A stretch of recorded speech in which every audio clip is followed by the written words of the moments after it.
사랑이 많으신 하나님 아버지, 오늘 참 주일 아침 성도들이 함께 모여서 에베소서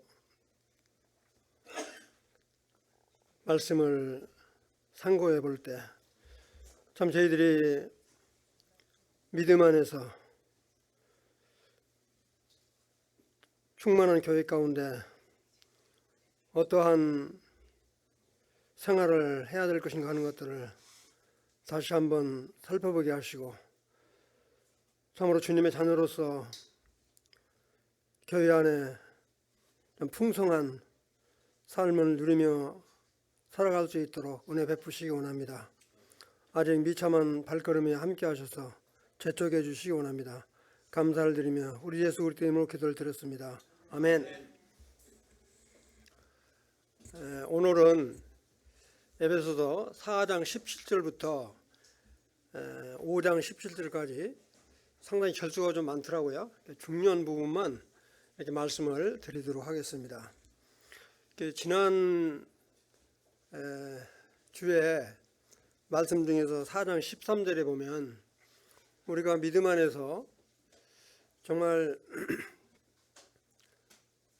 하나님의 아들을 믿는 것과 아는 것에 하나가 되어 정말 완전해진다고 하는 것이 얼마나 귀하고 아름다운 것인가. 또 우리 에베소서에 보면 정말 교회 안에서는 만물 가운데 만물의 충만이라는 그런 표현이 나오는데, 정말 교회가 얼마나 정말 복된 것인가 하는 것들을 우리가 이렇게 보면서, 오늘 이 말씀은 다시 한번 이렇게 말씀을 드리면 에베소서는 1장부터 3장까지는 정말 이 교회라고 하는 것이 어떤 것인가 하는 것을 이렇게 분명히 말씀을 하셨고, 그 다음에 이제 4장부터 6장까지는 정말 교회 안에서 우리 성도가 어떠한 삶을 영위해야 될 것인가. 그래서 쭉 오늘 이제 그런 말씀이 많이 나오는데, 우리가 성도로서 어떠한 삶의 원칙을 가지고 살아야 될 것인가. 또 두 번째는 뭐냐면 우리가 하나님과의 관계는 어떻게 맺고 살아야 될 것인가. 그 다음에 우리가 이제 성도로서 정말 이웃과 어떻게 관계를 맺어야 될 것인가, 이런 부분들이 아주 명확하게 나와 있습니다. 지금 말씀을 쭉 보면 뭐 길게 설명을 안 해도 다 아실 내용들이에요. 오늘 할 것들은. 그런 부분들을 이렇게 살펴보면서 정말 에베소가 얼마나 이렇게 귀한 말씀인가.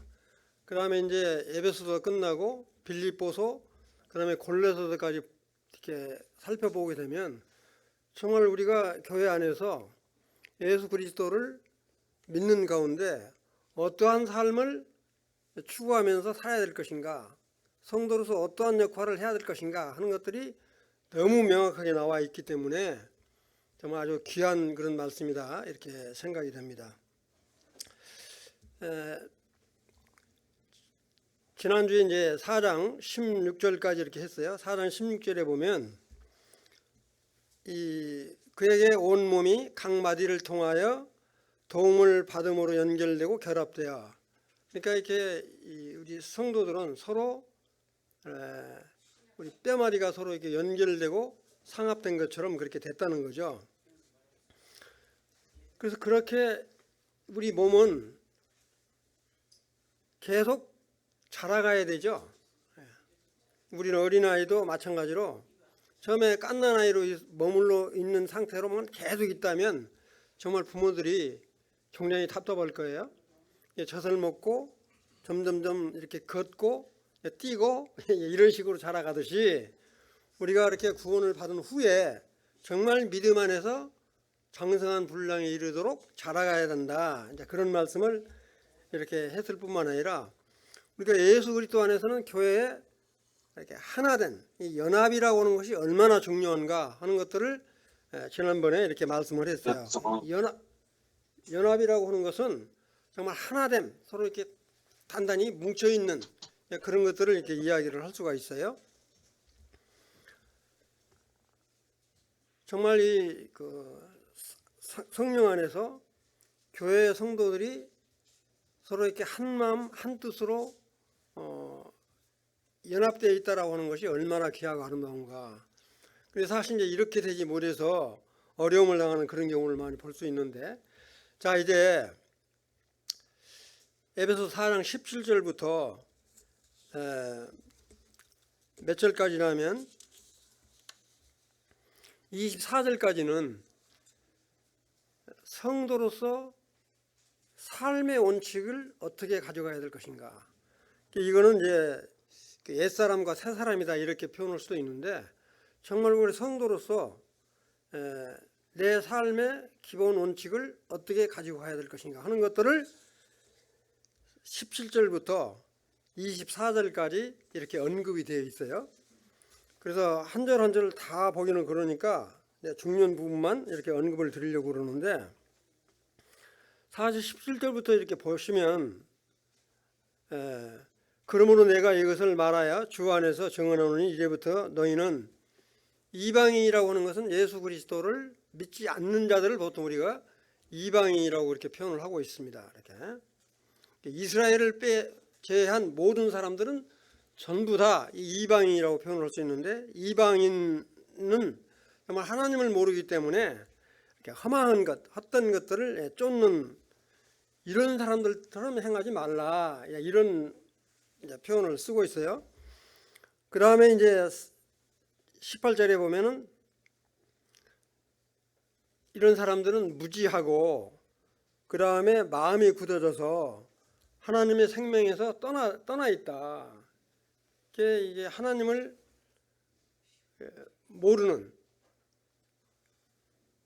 오히려 하나님을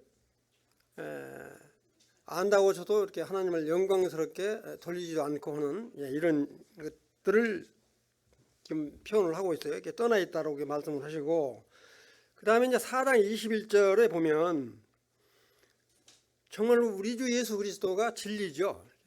우리 주 예수 그리스도가 진리라고 말을 할 수 있는데, 이거 뭐라고 이야기했냐면 진리가 예수 안에 있는 것 같이, 진리는 영원히 변치 않는 겁니다. 이렇게 진리는 진리가 예수 안에 있는 것 같이 너희가 참으로 그에게서 듣고 그 다음에 그 안에서 가르침을 받았을 텐데, 에베소 교회를 향하여 지금 뭐라고 말씀하냐면 정말 네가 변치 않는 예수 그리스도로 이렇게 구속을 받고 또 하나님의 말씀을 가르침 받고 지내왔는데도 불구하고, 한마디로 말하면 아담의 신, 우상을 숨긴다든지 거짓 교사들의 꼬임에 넘어간다든지 이런 것이 안타까워서 지금 하시는 말씀이에요.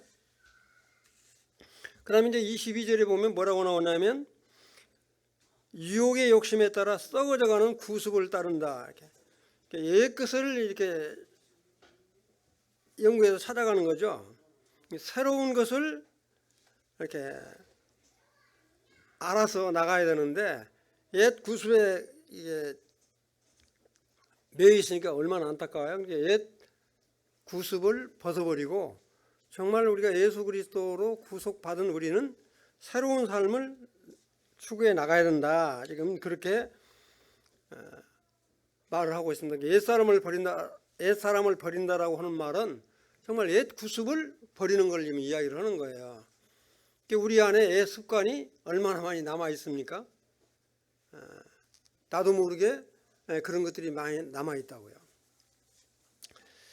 근데 이제 이렇게 23절에 보면 오직 너희의 심령이 새롭게 되어 그랬습니다. 여기는 이제 심령이 새롭게 되어 그랬는데, 우리 개역개정에는 이 흠정력은 생각의 영 속이라, 이렇게 마음의 영, 생각의 영 속에서 새롭게 되라. 그러니까 우리가 생각을 정말 영적으로, 우리의 마음의 영이 새롭게 되어야 된다, 이렇게 표현을 하고 있어요. 그 다음에 이제 24절에 보면 하나님을 따라 의와 그 다음에 뭐라고 그랬어요? 진리의 거룩함으로 지으심을 하던 새 사람을 입으라. 그러니까 우리는 예수 그리스도 안에서 성령으로 인침을 받은 그리스도인이 되기 때문에 정말 이게 사사람이라고 볼 수 있잖아요. 사사람. 옛사람이 아니라 사사람이다. 그러면 그런 사사람답게 진리 안에서 이렇게 살아야 된다. 그거를 지금 이렇게 언급을 하고 있어요. 하나님의 거룩한 이렇게 품성, 우리가 거룩한 품성이라고 하는 것은 우리 사람들 생각과는 구별된 거죠. 이렇게 거룩하다는 말은 아주 뭐 이렇게 말로 좀 표현해 오는데 정말 구별된 삶을 이야기하는 거예요. 그게 거룩하다는 표현을 쓰고 있는데, 그다음에 우리 주님은 정말 이렇게 거룩한 품성과 그 자체의 형상이 이렇게 거룩하다는 거지, 구별됐다는 거죠. 그렇게 구별된 우리 주님을 본받아서 이렇게 살아가야 됨을 지금 이야기를 하고 있어요. 그래서 뭐라고 하냐면 의와 진리의 변함없이 이렇게 나아가는 것.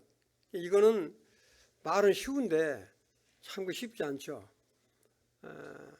우리가 믿음 안에서 10년, 20년 풍성에 거하면 아주 장성한 분량에 이래서 정말로 본이 되는 그런 삶을 살아야 될 것 같은데 전혀 그렇지 못하는 사람들도 많이 볼 수 있죠. 그러잖아요. 이렇게 교회 안에서 정말 이렇게 구원을 받고 오래됐으면 그만큼 장성한 분량에 이르러서 정말 모든 사람들의 귀감이 되고 참 본이 되는 그런 삶을 살면 얼마나 좋겠어요.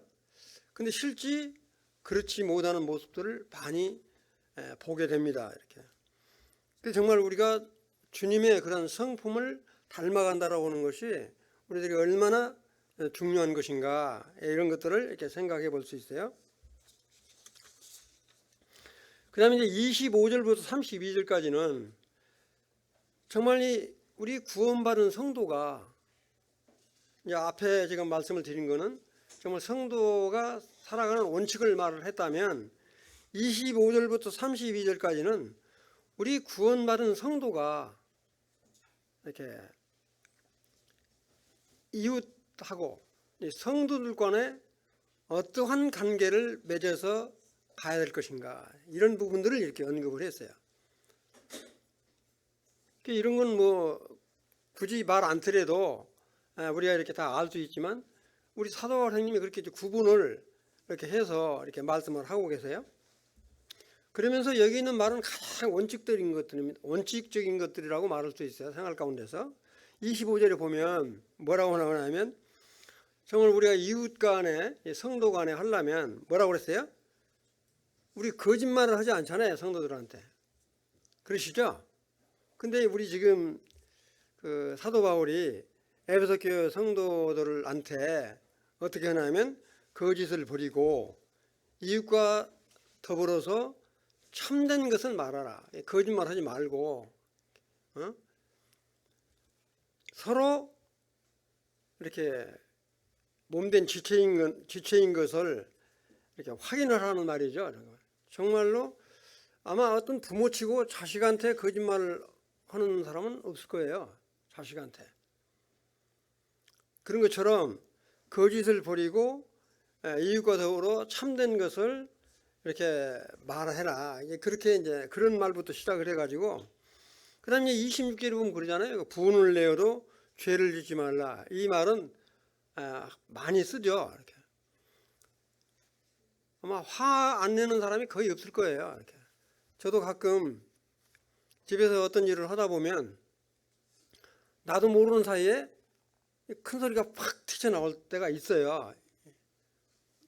그러면 그냥 무안하기도 하고 그렇게 하고 미안하기도 하고 스스로 이렇게 당황스러울 때가 있긴 있는데, 그런데 그건 그때로 바로 풀어져 버리면 상관없어요. 아, 여보 미안해 한다든지, 나도 모르게 그랬는데 미안해 이렇게 한다든지. 솔직히 저는 가끔 그럴 때가 많아요. 그런데 그런 분내고 화내는 그런 것이 오래 간다면 이게 문제가 된다는 거죠. 이렇게 화를 내고 바로 풀어버리고, 아까 내가 좀 본의 아니게 큰 소리 쳤는데 정말 형제 미안해, 이렇게 사과하면 얼마나 좋아요. 근데 그렇게 큰 소리 쳐놓고도 오히려 자기가 잘한 양 뽀뽀도 되고 그러면 무지 얄밉죠. 그런 거를 지금 이야기를 하고 있어요. 분을 해도 죄를 짓지 말고 해가 지도록 분을 품지 말라. 근데 이와 같은 것은 뭐냐, 우리 연습 문제에서 나오는데, 이렇게 분을 품고 오래 가면 사탄의 속삭임에 넘어간다는 거죠. 사탄 마귀에. 절대 그 틈을 주지 말라. 그런 건 결국에는 뭐냐면 틈을 주게 된다. 이런 말씀을 하고 계세요. 28절에 에베소 교회에 아마 도둑질하는 사람이 있었던지 모르겠어요. 여기 보면 도둑질을 하는 자는 다시 도둑질하지 말고 도리어 가난한 자에게 구제할 수 있도록 자기 손으로 수고하여 선한 일을 하라. 참 이 말을 하니까 생각이 되는데, 우리 성도들은 그런 분이 안 계실 텐데, 하여튼 저는 이제 가끔 그런 생각을 해요. 정부에서 무상 공급을 해준다, 돈을 다 나눠준다, 이런 거 절대 좋아하지 마세요.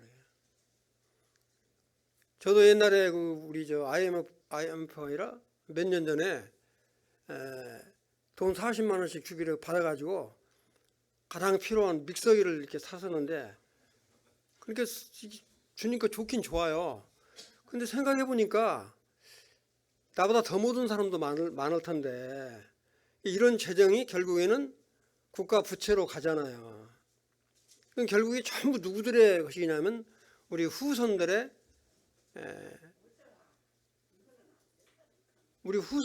이렇게 져야 될 그런 몫이기 때문에 이런 부분. 그러니까 뭐냐면 우리 그리스도인들은 정말 자기가 땀 흘려서 이렇게 남을 도와준다든지 이렇게 하라는 겁니다. 이렇게.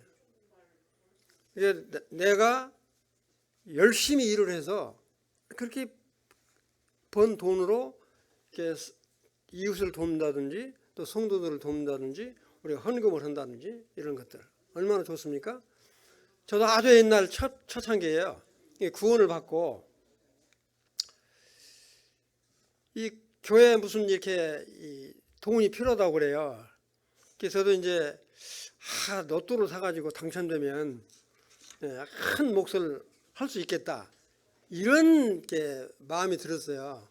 그래서 솔직히 이제 로또를 샀었어요. 근데 제가 깨닫는 건 뭐냐면, 야, 이게 지금 얼마나 얌체 없는 짓이냐. 네가 수고한 것으로 하나님께 드려야지. 그냥 이렇게 얻어진 것은 그게 정말 하나님이 기뻐하시는 거냐. 이런 깨달음을 주셔서 너무너무 부끄러워가지고 한 수십 년이 지난 이야기인데 그런 마음이 들 때가 있었어요. 절대 하나님은 그렇게 수고하지 않는, 그렇게 이렇게 얻어지는 그런 것으로 드리는 것 기뻐하지 않으신다. 여기 지금 그런 말을 썼잖아요. 가난한 자에게 구제할 수 있도록 자기 손으로 수고해라. 내가 열심히 벌어서 남을 이렇게 풍족하게는 못 돕더라도 돕는다고 하는 것은 너무 귀하고 아름다운 것인데, 그 사람 뭐 이렇게 공것으로 이렇게 얻는 거, 이런 거는 좋지 않다라고 하는 것을 이렇게 말씀을 하고 계시고요. 그 다음에 이제 29절에도 마찬가지입니다. 이렇게 더러운 말은 입 밖에 내지 말라. 이건 너무 당연한 얘기잖아요. 그다음에 이제 듣는 자에게 은혜가 끼치는 말을 해라. 그래서 저는 기도할 때 항상 그런 말을 합니다. 정말로 내 입에서 나올 때 정말 이렇게 은혜가 끼치는 말을 해야지. 또 내 마음 가운데서 이렇게 감사, 기쁨, 그런 말을 들을 때 상대방이 정말 힘이 되는 말을 해야지, 힘이 빠지는 말을 해서는 안 되잖아요. 그런 것들을 지금 언급하고, 31절에 보면 어떤 말을 하냐면, 너희는 모든 악독과 노함과 분냄과 떠드는 것과 비방하는 것을 모든 악의와 함께 버리고, 이건 뭐 더 이상 말할 것이 없죠. 서로 친절하게 하며 불쌍히 여기며 서로 용서하기를 하나님이 그리스도 안에서 너희를 용서한 것이 하라. 정말 우리가 이 상대방에게 친절을 베푼다든지 어떤 일을 했을 때 감사를 표시한다든지 이건 정말 저는 아주 귀하다고 봐져요. 그게 뭐냐면 저는 우리가 감사함을 표시하는 것 저는 굉장히 중요하다고 봅니다. 우리가 상대방이 나에게 어떤 일을 했을 때 정말 고마워 감사해 이와 같은 표현하는 거는 정말로 돈 안 주고 정말 이렇게 뭐 인심 먹는다고 그러나요? 정말 귀한 거다. 근데 의외로 감사 표시할 줄 모르는 사람이 너무 많고요. 고맙다고 하는 표현 못하는 사람이 너무 많아요. 그런 표현은 굉장히 중요하다. 우리 삶 가운데서. 그리고 이제 우리 여기 있는 분은 그러는데 정말 인사 좀 잘했으면 좋겠다. 돈 안 주고 인심 받는 거는 인사예요, 인사. 그 얼굴 보고 뻣뻣이 보고 있으면 진짜 무안스러워. 이렇게. 특히 우리 젊은 사람들 정말로 먼저 보면 인사 잘하세요. 인사 잘 안 받으면 가끔 그런 말을 해요. 어떤 이제 만나서 이야기하면 그 젊은 사람 그 누구냐고 이렇게 사람 보고도 얼굴 멀멀 보고 이게 정말 무안스럽잖아요. 우리 성도 간에 여하튼 인사하는 것, 그다음에 감사를 표시하는 것. 이건 여기는 뭐 인사하는 말은 없지만 제 경험상 말씀을 드리는 거니까 정말로 성도 만나면 피차 인사를 반갑게 잘 하시기를 바랍니다. 그 다음에 이제 5장 1절에서부터는 무슨 말이냐면 우리 구원받은 성도가 지금 이제 이웃 간에 내가 어떻게 살아야 될 거냐 이런 걸 언급을 했는데 그러면 하나님과의 관계는 어떠해야 될 것인가 이걸 지금 언급을 하고 계세요. 5장 1절에 보면 어떤 말을 했냐면 이런 말을 하고 계세요. 5장 1절부터 이제 14절까지가 구원받은 성도가 이제 하나님과 어떻게 관계를 맺어야 될 것인가 이렇게 언급을 했는데 1절 같은 경우는 너는 하나님을 본받는 자가 되라 했으니까 이제 말할 필요가 없죠. 이거는 정말 나는 하나님의 성품을 닮아가고 있는가? 나는 정말 하나님의 성품을 닮아가고 있는가? 내가 하나님의 성품을 닮아갔다면 이렇게 해도 되는가? 이건 내 양심만이 알 수 있죠. 내 양심만이.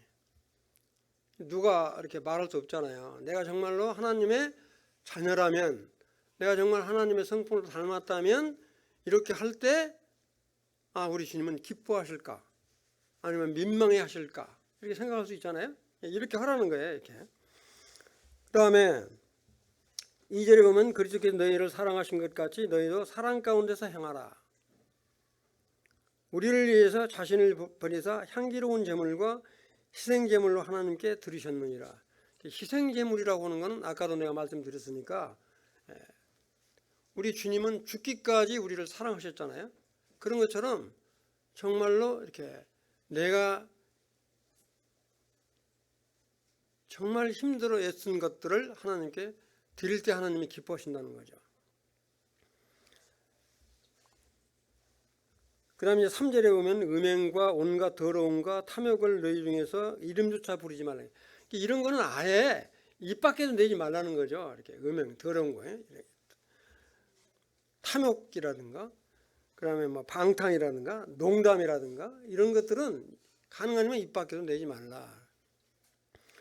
이거는 이제 우리 연습 문제에도 많이 나오더라고요. 문제풀이 우리 김영은 형제가 한 거 다 한번 해보셨어요? 참석해 보셨나요?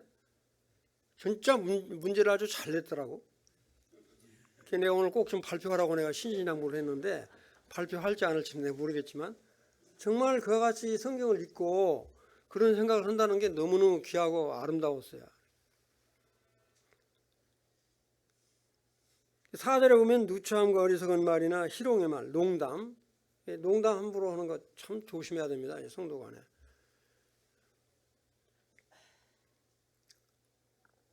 그러면 이제 오히려 감사하는 말을 해라. 아까 내가 감사하는 말을 했으니까 더 길게 말을 하지 않겠습니다.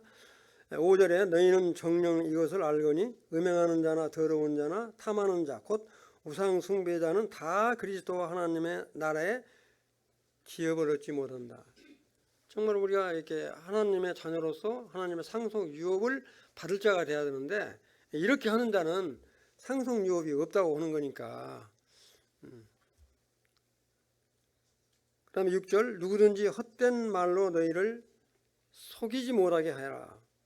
이로 말하면 하나님의 진노가 불순종 아들들에게 임하노니.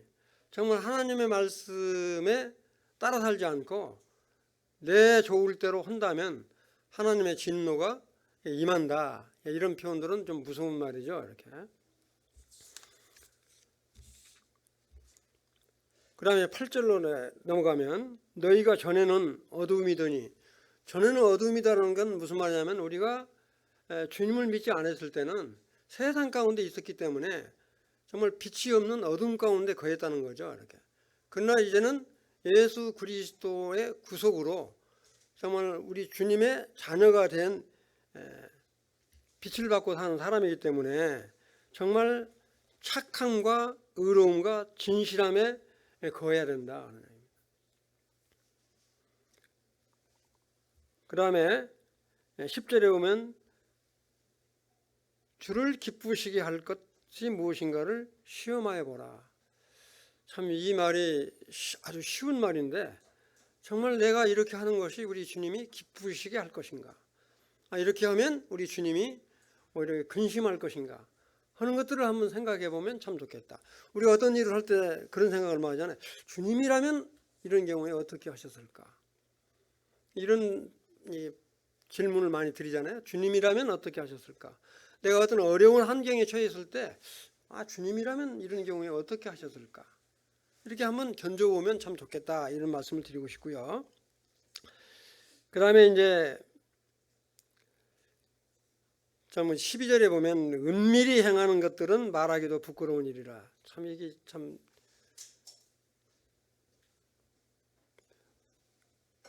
이건 더 부에는 말할 필요가 없죠. 이렇게 성도들 간에 이렇게 은밀히 하는 이런 것들은 아주.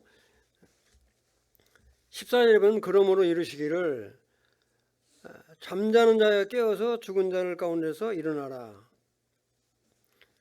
정말 이 어두움의 권세에 만약에 눌려있는 자, 영적으로 이렇게 눌려있는 그런 사람들은 정말로 깨어서 이렇게 빛 대신 우리 주님을 바라봐야 된다는 이야기죠.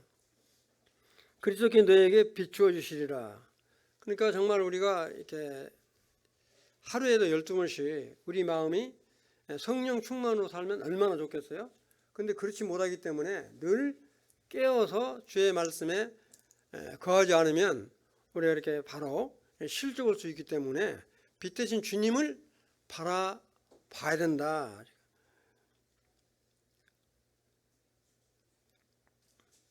그러니까 우리가 이제 이런 부분들은 정말 우리가 성령으로 사는 자는 우리 양심이 민감해져야 된다. 이게 민감해야 된다.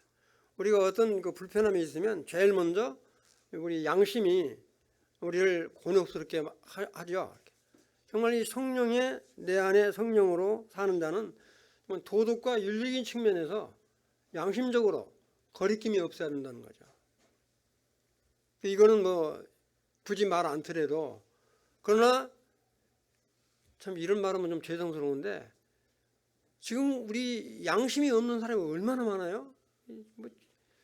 정말로 이건 분명히 잘못한 건데 그냥 오히려 큰 소리 치는 사람들이 얼마나 많이 있습니까? 이게 내 누구라고 말은 하지 않지만 그런 사람들이 우리 이웃에 너무 많이 있다고요. 이렇게. 너무너무 안타까워요. 우리나라가 왜 그렇게 되어버렸는지 모르겠어요. 몇 년 사이에.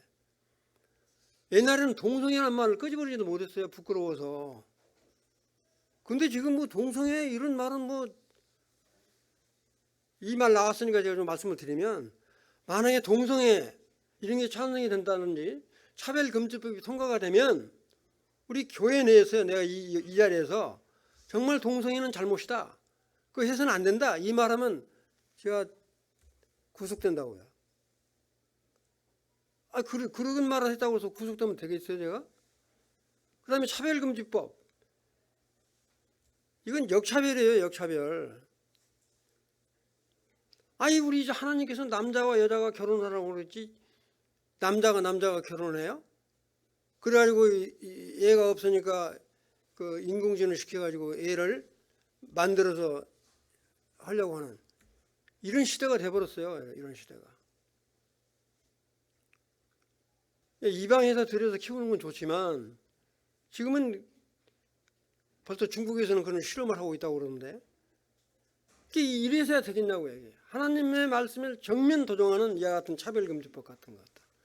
이런 것들은 정말 입 밖에도 내서는 안 되는데 이런 거를 오히려 떳떳하게 생각하고요.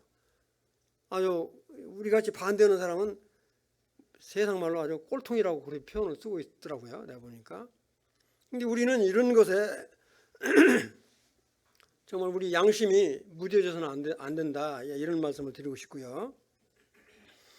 그 다음에 이제 마지막으로 시간이 다 됐는데 15절부터 17절까지는 구원받은 성도 개인적 생활, 다시 한번 우리 이제 구원받은 성도가 어떤 그 삶을 살아야 될 것인가 하는 것을 지금 15, 16, 17까지만 이렇게 딱 했더라고요. 21절까지 다 했으면 하려고 그랬는데 일단 17절까지 말씀을 드리면 15절에 그런즉 너희가 어떻게 행할지 자세히 주의하여 지혜 없는 자 같이 하지 말고 오직 지혜 있는 같이 해라. 우리가 이 지식과 지혜는 굉장히 필요하죠. 이 지식과 지혜는 굉장히 필요합니다. 그런데 우리는 지식도 중요하지만 정말로 지혜롭게 행동하는 것가 아주 중요하다. 그 다음에 16절에 보면 세월을 아끼라 악하니라 그랬습니다. 정말 지금 아주 임박한 때에 살고 있다라고 하는 것은 아마 여러분이나 저나 다 이렇게 다 알고 있다 이렇게 설명드릴 수 있어요. 10절에 보면 그러므로 어리석은 자가 되지 말고, 어리석은 자가 되지 말라라고 하는 이야기는 정말 지혜롭게 행하지 못하는 자가 어리석은 거죠. 근데 이렇게 어리석은 사람이 너무 많아요. 이렇게. 근데 이거는 뭐 많이 배우고 적게 배우고가 문제가 아니더라고요. 내가 보니까. 뭐 박사학위를 받고 뭐 훌륭한 학자가 오래가지고 아주 이렇게 지혜 있는 사람인 게 아니고요. 정말 못 배운 사람이라도 아주 지혜롭게 말하고 행동하는 사람이 있는가 하면 그렇게 많이 배우고 했는데도 정말 이룰 수 있을까 하는 이런 것들을 이렇게 많이 볼 수 있는데 우리 주님은 뭐라고 했냐면 네가 지식 있는 자가 되지 말고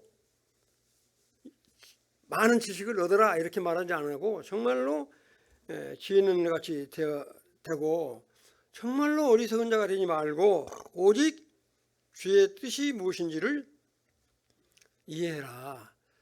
그러니까 저는 그런 말씀을 드리고 싶어요. 정말로 주님이라면 어떻게 생각하실 건가? 정말 내가 이렇게 하면 주님이 기뻐하실 건가? 이렇게 생각한다면 우리들의 양심이 아주 이렇게 민감해질 수 있다 이렇게 생각이 됩니다.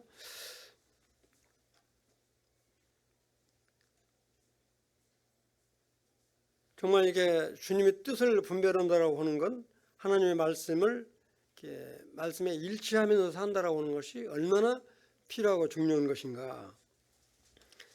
정말 우리 성령 안에 있는 자는 정말 양심에 민감해야 된다. 그 말씀 드리고 싶어요. 정말 그래서 순간적으로 이거 잘못이다라고 한다면 미루지 말고 바로 고백해야 된다. 그래서 정말 주님을 바라봐야 된다. 이 말씀을 드리면서 말씀을 마치도록 하겠습니다. 문제풀이 바로 이어서 하겠습니다.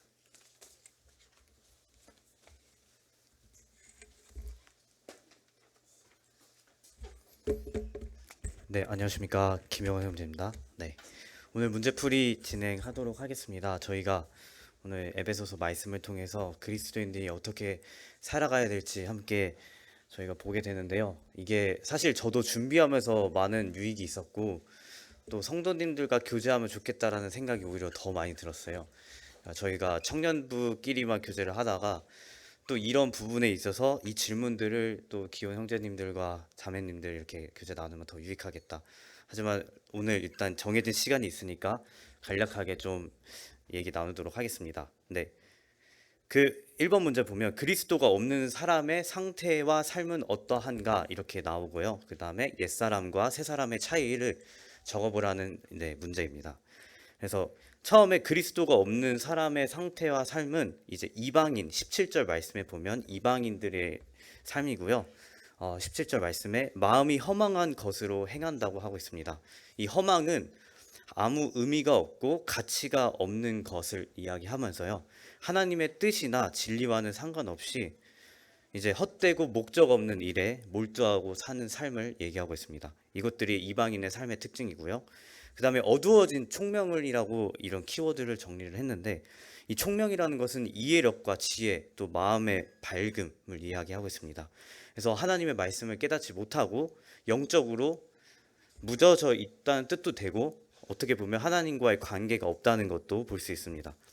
또한 이방인들의 특징을 보면 하나님의 생명과 떨어진 삶을 살고 있습니다. 그래서 그들의 마음이 무지하고 굳어진 상황을 볼 수 있고요. 또한 감각이 없어서 이 방탕에 방임하는 삶을 살고 이 더러운 행동에 욕심으로 행하는 그런 삶을 볼 수 있습니다. 또한 옛사람을 이제 상징적으로 보면 이제 타락한 본성을 이야기하고요. 죄와 욕망에 의해 지배되는 우리 이전의 삶을 나타내고 있습니다.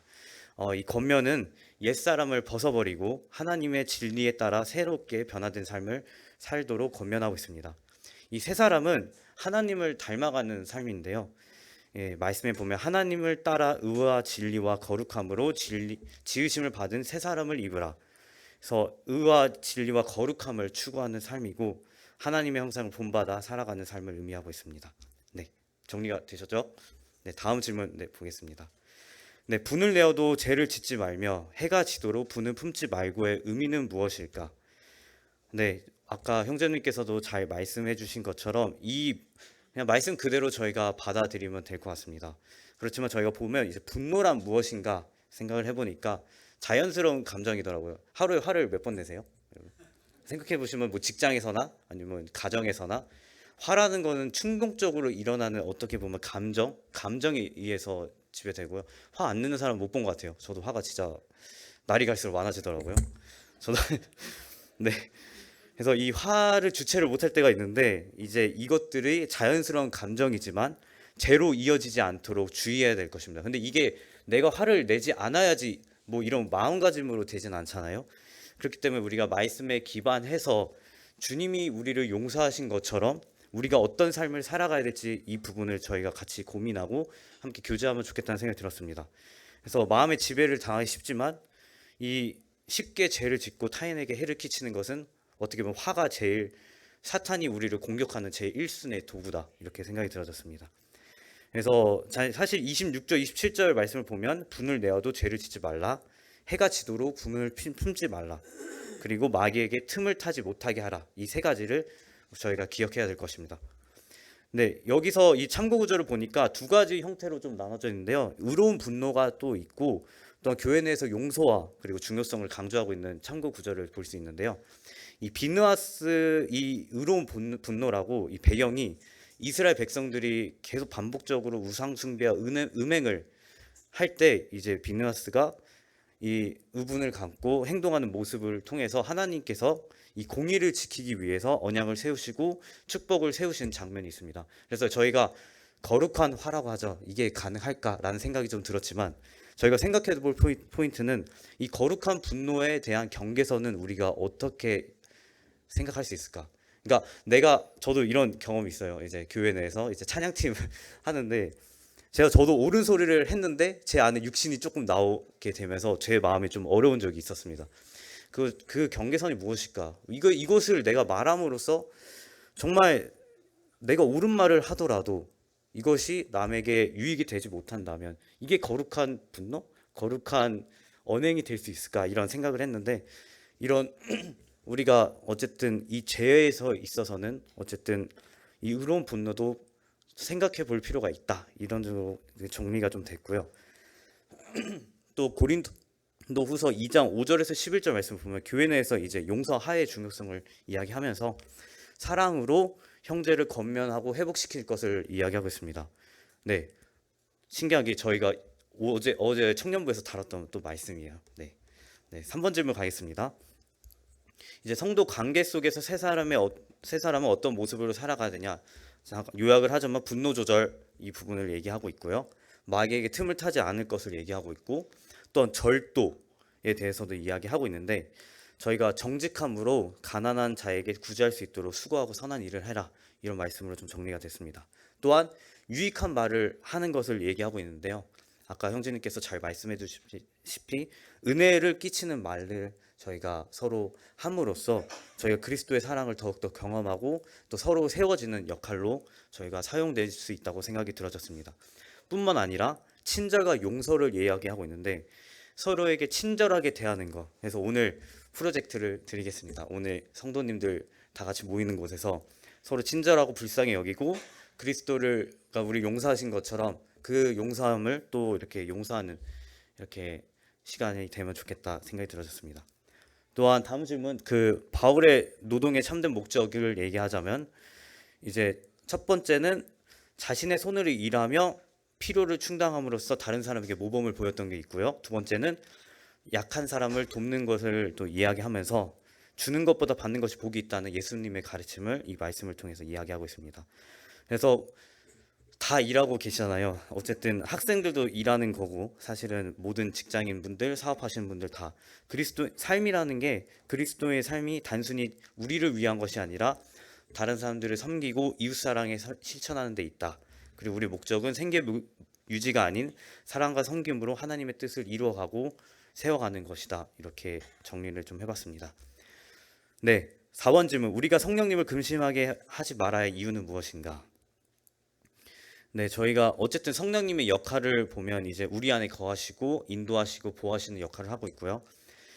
저희가 구원의 날까지 임치심을 받았다. 우리 안에 내주하시는 분이시죠. 그래서 저희가 성령님을 근심하게 한다는 것은 우리가 죄 가운데 빠져 사는 거고 어둠 가운데 있는 것이고, 우리가 그분의 기쁨을 손상시키는 것고 하나님과 관계가 멀어진 것이라 생각이 들어졌습니다. 그래서 이 부분을 또 묵상하시면 좋겠다는 생각이 들었습니다. 네, 5번 질문, 당신에게 어떠한 성도가 잘못을 범했을 때 그를 용서할 수밖에 없는 이유. 이거 답정도 아니죠. 사실 답이 정해져 있는 게 아니라 하나님께서 우리에게 명령해 주신 것입니다. 우리가 용서할 수 있는 이유는 우리에게 주어진 하나님의 사랑과 자비에 기반하기 때문이다. 네, 그리고 하나님께서 우리를 먼저 용서해 주셨기 때문이다. 그러면서 권면을 해주십니다. 그래서 제가 설문조사를 올렸습니다. 사실 제가 올릴까 말까 고민을 진짜 많이 했어요. 근데 기온 형제님이 올리면 이게 불화로 이어질 수 있을 것 같은데, 제가 청년이니까 한번 해보자. 그래, 뭐 이거 뭐 익명이니까 한번 해보자라는 의미로 제가 이제 PPT 띄워주세요. 네, 이거를 저희가 하는 목적은, 저희가 이제 화를 일으키고 막 대학로교회 이런 문제가 있습니다, 이거 고치세요, 이런 것보다는 저희가 우리 공동체를 깊이 이해하고 사랑으로 서로 품어주기 위한 도구로서 사용되기 위해서 정말 기도했어요. 주님, 제가 이거 일을 저질렀는데 주님 이거. 네, 그렇지만 저희가 어떤 상황에서 성도들이 화를 느끼고 그 상황을 어떻게 개인적으로 해결하고 있는지, 그리고 사단의 공격으로서 우리가 어떤 식으로 보호를 해야 되는지, 그런 관점에서 정리해봤습니다. 네, 20명이 참가해 주셨고요. 생각보다 많이 주셨어요. 네, 다음 슬라이드 넣어주세요. 다음. 네, 생각보다 많이 해주셨고요. 네, 다양한 연령대로 좀 설문을 좀 해주셨습니다. 다음 슬라이드. 그래서 간단하게 보자면, 교회에서 화를 느꼈을 때 하나님을 의지해서 해결한다고 느끼시나요? 할 때 생각보다 다행히 많은 분들이 해결을 하고 계셔서 아멘이다 생각이 들어졌습니다. 물론 이제 솔직하게 적어주신 분도 있고요. 그래서 대부분 저희가 말씀으로 인해서 해결한 것을 봤을 때, 아, 여기도 그래도 그리스도인의 모임이구나.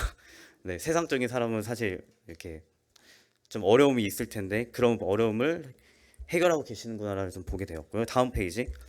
그래서 이걸 일일이 제가 읽지는 않을 거고요. 그냥 보통, 그러니까 저희가 보면 이제 교회 운영이 비효율적이다, 뭐 그런 부분에 대해서도 투표가 좀 있으셨고요. 그리고 어떻게 보면 말씀에 나온 내용 그대로 본인들이 약간 느끼는 것들이 있던 것 같아요. 이제 교회 내에서 친구들의 소문이나 뒷담 이런 부분에 있어서 좀 어려움을 느끼셨던 분들이 좀 있으셨던 것 같고요. 그리고 뭐 이렇게 적어주신 분들이 좀 있었습니다. 네, 자세하게는 공유해드리고 이거는 제가 공론화시키는 않겠습니다. 네. 그리고 보면 이제 어떻게 보면 사회적 이슈로 인해서 이런 부분에서 좀 부담을 느끼시는 분들이 있었고, 또한 섬김을 통한 거, 그 다음에 저희 약속 시간 지키는 거 저희 5분 남았거든요. 빨리 끝내겠습니다. 네, 화를 이렇게 만드니까. 네, 아무튼 어떻게 보면 부모님의 강요에 의해서 이렇게 교회 참석하는 것도 화가 일어난 적이 있었다. 뭐 교회 친구 내 모든 이런 문제점들을 보게 되었습니다. 그래서 사실은 사단이 우리를 방해하고 느끼는 경로를 보니까 성도의 갈등을 통해서 오해가 생기는 경우가 제일 다반이었고요. 그다음에 사소한 불만, 그리고 교회에 대한 불만, 그다음에 네, 섬김과 사역에 대한 무기력함, 그다음에 개인적 삶에서 죄책감에서 죄의 그런 유혹에 사는 삶에 이런 식으로 사단이 방해하는 것을 또 보게 되었습니다. 그래서 어려움들을 나왔을 때 쉽게 화를 참지 못하고 하나님 때문에 믿음이 흔들리고 모임 참석을 원하지 않은 경우도 있고, 정말 솔직하게 해주셔서 감사합니다. 네, 그리고 인간관계 상처, 뭐 여러 가지 어려움들이 존재한다는 걸 보게 되었어요. 근데 다행히도 이 해결 방안은 다음 페이지, 어쨌든 하나님의 말씀으로 기도로 해결하는 거를 또 보게 됐고, 또한 주변 성도를 통해서 교제를 통해서 나아가는 것도 보게 되었고요. 다행히 교회를 떠나거나 일정 기간을 쉰다는 아무도 투표 안 해주셔서 감사합니다. 네, 저희가 근데 저는 이걸 보면서 이런 생각이 들었어요. 어쨌든 저희가 리더분들도 계시고 장로들 계시고 집사 형제님 뭐 계시는데, 이게 뭔가 개인이 해결해 가는 느낌이 좀 들었어요. 그래서 이런 어려움이 있을 때 우리가 그런 신뢰 관계 가운데서 서로 어려움을 이야기하고 해결할 수 있는 그런 교회 공동체로서 우리가 나아갈 수 있을까, 이런 부분에 있어서는 저희가 생각해 볼 포인트다, 이런 식으로 좀 생각이 들어졌습니다. 네, 여기는 이것까지 마치겠고요. 제가 이걸 올릴지 안 올릴지는 고민 중인데, 아무튼 보겠습니다. 다시 돌아가서 문서로 다시 돌아가겠습니다. 6번 질문. 네, 그 이름을 부르지 말아야 될 것과 하지 말아야 될 것을 써보고 그 의미를 적어보세요. 네, 이름이라도 부르지 말아야 될 것은 음행, 그리고 온갖 더러운 것, 탐욕, 그리고 하지 말아야 될 것은 누추함, 어리석은 말, 희롱의 말이라고 합니다. 저희가 돌이켜 감사하는 말을 하라고 저희가 말씀을 받았고요. 그리고 저희가 이런 말들을 할 때 그리스도와 하나님 나라에서 기업을 얻지 못할 것이다, 이런 말씀이 있습니다. 네, 7번 질문. 성령의 열매와 빛의 열매의 공통점은 무엇인가? 둘 다 하나님께서 기뻐하시는 성품을 나타내고요. 그리고 우리의 삶을 통해서 하나님께 영광을 돌리는 것, 그것을 볼 수 있습니다. 네, 8번 질문. 네, 책망을 받는 모든 것은 빛으로 말미암아 드러내나니 는 의미가 무엇이냐 했는데, 시간초 같네요. 2분 남았습니다. 10절 질문을 보면 무엇이 주님을 기쁘시게 할 것인가 분별하라. 아까 형제님께서 분별하는 게 참 어렵다고 하셨는데, 그래도 주님의 말씀을 그러니까 사람의 기준이 되면 저희가 사람을 기쁘시게 할 걸 분별하면 굉장히 복잡한 것 같아요. 이 사람의 감정도 생각해야 되고 이 사람의 이런 배경도 생각하면서 내가 어떻게 눈치를 봐야 되지 하지만, 우리가 주님을 기쁘시게 할 것을 분별할 때 해답이 나오는 것 같습니다. 네, 그리고 13절, 죄나 잘못된 행동들이 결국에는 드러낸다, 이 의미를 나옵니다. 여러분들이 행하고 있는 그런 행동들이 하나님 앞에서 빛이 비춰졌을 때 적나라하게 드러낸다는 것이죠. 할 얘기가 많은데, 제가 최근에 저도 영업을 하다 보니까 여러 업체들을 보는데, 자동차 충돌할 때 빛이 팍 올라오잖아요. 그래서 그런 업체한테 제가 컨택을 하게 돼서 영업을 했는데, 그거 보면서 이런 생각이 들더라고요. 딱 적나라하게 빛이 딱 적나라할 때 사진을 탁탁탁탁 찍잖아요. 자동차 충돌할 때. 하나님께서는 카메라가 아니라 24시간 저희 CCTV로 감시하는 것처럼 저희를 다 아신다는 거죠. 저희 마음속을 다 아신다. 이걸 준비하면서 이런 생각이 좀 들었습니다. 네, 9번 질문. 죽은 자 가운데서 잠자는 자들은 누구인가? 제가 이거 잘못 올려서 좀 분별이 좀, 저도 준비하면서 제대로 준비 안 됐는데 어떤 형제님께서 또 피드백을 주셔가지고 좀 수정을 했습니다. 여기서 죽은 자는 믿지 않는 성도를 얘기하고 비그리스도인을 이야기한다고 하고요. 그리고 잠자는 자는 제 가운데 거하는 그리스도인, 육적인 그리스도인, 로마서 7장에 나오는 그런 자들을 이야기하고 있다고 합니다. 그래서 그런 자들에게 잠자는 자여 깨어서 죽은 자들 가운데서 일어나라. 그리스도께서 너에게 비추시리라. 하나님의 빛은 영원히 계속 24시간 저희들에게 비추어 주시고, 저희들의 마음을 어쨌든 주님의 마음으로 보았을 때 우리가 일어날 수밖에 없는 것 같아요. 우리 주 안에서 일어나고 주 안에서 기뻐하고 주 안에서 주님을 기다리는 거. 그래서 15절에서 16절 말씀, 17절 말씀을 보면 이 말씀이 이 문맥상 이해가 되더라고요. 오직 지혜 있는 자처럼 하고 세월을 아끼고 때가 악하고 어리석은 자가 되지 말고 주의 뜻이 무엇인지 이해하라. 정말 우리가 다음 주에 또 이 SB 교재 시간에도 주의 뜻이 무엇인지 각자의 삶 속에서 이해하고 세월을 아낄 때 우리가 깨어서 일어나서 주의 빛을 발하고 또 그 빛과 소금의 역할로 전할 수 있지 않을까라는 생각이 들었습니다. 네, 10번 질문. 네, 우리는 주의 뜻을 따라 살아야 된다. 아멘이시죠? 따라야 돼요. 당신의 삶의 모든 분야에서 주님의 뜻을 이해하고 따르기를 위해 어떻게 하고 있는가? 이 부분에 있어서는 그냥 제가 문제풀이 끝나지 않았으면 좋겠습니다. 이제 뭐 일주일에 한 번씩 생각나는 성도에게 전화해서 함께 교제를 나누면 좋겠다. 그래서 9번 네, 이 부분을 같이 교제를 나눴으면 좋겠습니다. 네. 그래서 저는 이거에서 깨달은 교훈이나 질문은 저희가 이 주님께서 주님 안에서 우리 옛사람을 옛 본성을 벗어버리고 새 사람으로서 살아가며 분노를 피하고 분노가 분명히 제가 이런 말씀을 해도 언젠간 또 일어나고 또 육신적으로 할 거라고 생각이 들어집니다. 그렇지만 우리 안에 계신 성령님을 근심하게 하지 말고 용서로 하나님의 사랑을 생각할 때 다른 성도들의 용서를 할 수 있는 힘을 받을 수 있는 것이 우리의 참된 믿음이다 생각이 들어졌습니다.